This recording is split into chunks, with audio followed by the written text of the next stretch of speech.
I want you to look at how does that come into play with multi-step equations. So a multi-step equation looks like this. You see a bunch of stuff going on one side, and then look, watch what I'm about to do. Now there's an equal sign. Now that means you're doing more than just distributing and combining. You're distributing, combining, and then solving. So, when you see that -5 hanging out by itself, ignore it. Bring it down. Bring it down. And when you get it as simplified as you can, it's basically a 1 or a 2-step equation now, isn't it? That's it. Your goal for multi-step equations is to make it broken down into a 1 or a 2-step. Everything comes back to 1 and 2-step equations. So now what do? First I have to subtract the 7. That's going to give me -x is equal to -2, which means what? That positive x then will be equal to +2. Okay? So you have to be able to distribute and combine and solve. 3 steps. That's multi-step, means more than 2. Okay? So if I were to make this, all that I figured out over here, equal to a -8, on the other side, I wouldn't do that any differently than distributing and combining. I would just keep bringing this down, and now it's a 2-step equation. So I took it from this big, bad, mean-looking equation with parentheses and all kinds of variables in it, down to this. And that is totally manageable, or at least it should be.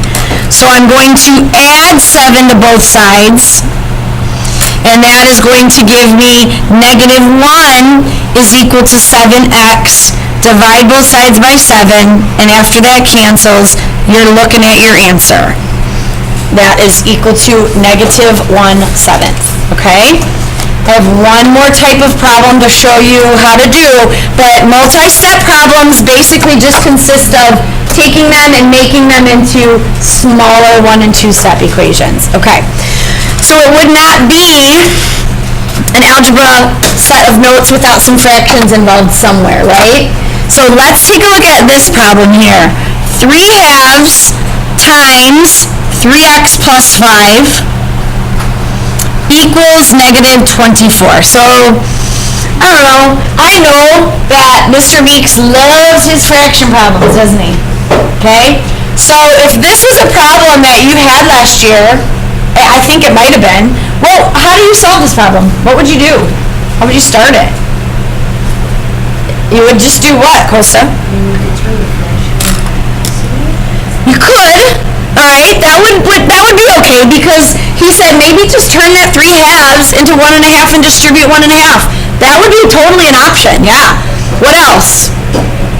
Some people said, well, if on this problem you just showed me you distributed, I would distribute a 3/2. What? Let's do it though. 3/2 times 3x is going to be 9/2 x.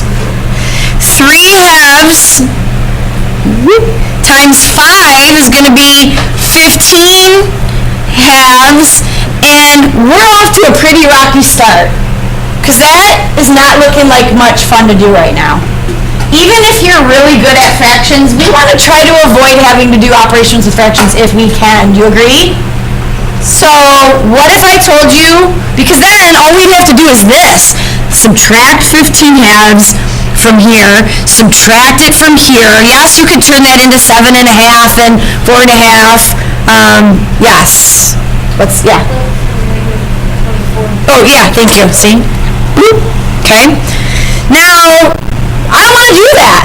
So, does anybody remember what we literally talked about 15 minutes ago as we were checking our test? Yes. Yes. So you say you don't like that 3/2 there? So get rid of it. What could you do? Multiply by the reciprocal. She said you don't want it there? Then multiply it by its reciprocal. That cancels it out here. Everything's a 1. Distributing a 1 means nothing. But if I multiply by 3/2 over here, I have to do what? Or 2/3 rather. I have to multiply by 2/3 over here, which means to get rid of a fraction, you gotta kind of do a little bit of fraction work. But that's okay, because 3 goes in here 8 times, and -8 times 2 is what? So after all this is gone, I'm still left with that, and I'm left with that. So let me ask you a question. If I were to give you a choice of doing that problem or that problem, I probably could guess which one you would want to do, right? Unless you are just crazy and you love fractions, this is way more manageable. So when you have a fraction in front of a multi-step problem to distribute, if you don't want to distribute it, then don't. Just get rid of it by multiplying by the reciprocal, because then that turns it into that little itty-bitty baby 2-step equation that you know how to solve. Are you following me? Multi-step equations can really depend on your ability to be able to combine like terms and distribute correctly. And if you're dropping negative signs and you're distributing and combining wrong, you're not going to be able to solve that equation correctly. So I want you to pay very close attention as you